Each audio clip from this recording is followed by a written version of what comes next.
It's 2:47 a.m. You check the clock for the fourth time tonight. Your baby is awake again, crying, needing you, and you know with absolute certainty that 2 hours ago, almost to the minute, this exact same thing happened. And 2 hours before that, it's not random, it's clockwork. Every parent who experiences this wonders the same thing. Is something wrong? Are we doing this incorrectly? And the desperate middle-of-the-night searches all lead to the same unhelpful advice. Feed more during the day, adjust the room temperature, try a different swaddle, white noise, no noise, earlier bedtime, later bedtime. None of it explains why the waking happens with such mechanical precision. Here's what those forms won't tell you.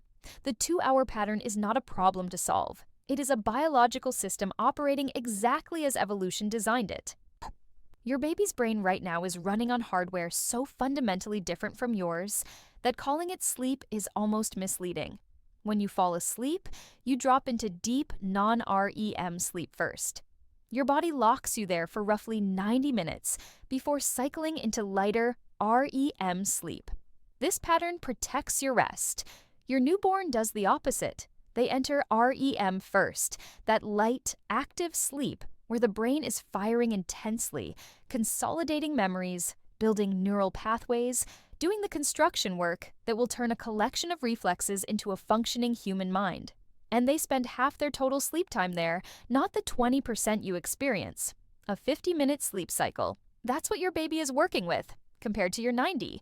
They complete an entire cycle, surface toward waking, and in those first few months, their nervous system hasn't learned the skill you take for granted, transitioning back into the next cycle without fully waking up. So they surface. And right as their brain is deciding whether to wake or sleep, something else is happening in their body that tips the scale. Their stomach is empty. Not almost empty, completely empty. A 6-week-old stomach holds maybe 2 to 3 ounces. Breast milk begins emptying from that stomach immediately, with half of it gone in under 50 minutes. By the time your baby has completed 2 full sleep cycles, roughly 100 minutes, their tank is legitimately running on fumes. And their brain, which is consuming 60% of their total energy intake to fuel the most explosive period of growth they will ever experience, is sending urgent signals. Refuel now. The math is brutal in its elegance. 2 sleep cycles plus an empty stomach equals 2 hours. This is why you can set your watch by it, but there's a third element happening simultaneously that most parents never learn about. And it's the reason the pattern gets worse after midnight. Between bedtime and roughly midnight, your baby's body floods with melatonin, the hormone that drives sleep. During those first few hours, even when they surface between cycles, even when their stomach starts signaling hunger, the melatonin pushes them back under. They might stir, resettle, keep sleeping. You get that blissful first stretch, sometimes 3, 4, even 5 hours, and you think, finally, they're learning. Then midnight hits. The melatonin starts dropping. It continues falling until morning when cortisol rises to wake them fully.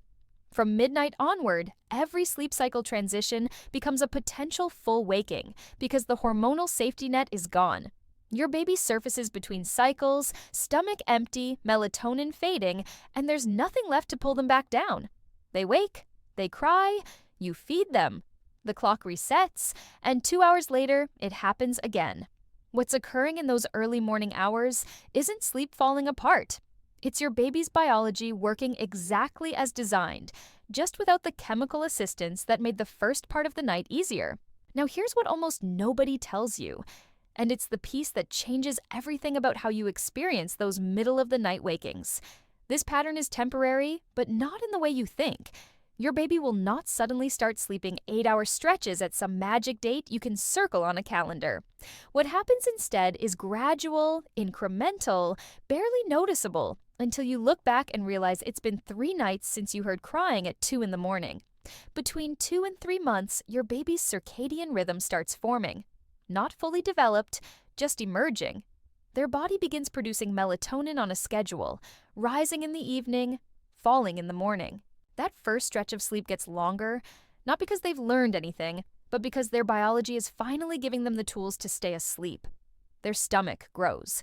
By 3 months, it holds 4 to 5 ounces. By 6 months, closer to 7. The math shifts. Instead of emptying completely in under 2 hours, they've got fuel for 3, then 4. Their sleep cycles lengthen too, stretching from 50 minutes toward the 75 to 90-minute cycles they'll use for the rest of their lives. Fewer transitions means fewer opportunities to wake. And somewhere in all of this, usually between 4 and 6 months, something clicks in their developing brain. They surface between cycles, register that nothing is wrong, and drop back down without needing you. That skill, transitioning between sleep cycles independently, is the single biggest factor in consolidated sleep, but it requires a prefrontal cortex mature enough to override the instinct to cry out every time their environment shifts. You cannot teach this. You cannot train it before the hardware is ready. What you can do is understand that every 2-hour waking right now is you, our baby's nervous system, doing exactly what it needs to do. Building pathways, testing connections, learning the difference between true danger and normal sleep cycle transitions. This is not a problem to solve. It's a phase to survive. And here's the part that matters most. That 2-hour waking pattern, the one that makes you feel like you're failing because other parents claim their babies sleep through the night at 6 weeks. Those other parents are either lying, misremembering, or dealing with a statistical outlier. Research tracking infant sleep in home environments, not self-reported surveys, but actual monitored data, found that 66% of 6-month-olds still wake at least once per night.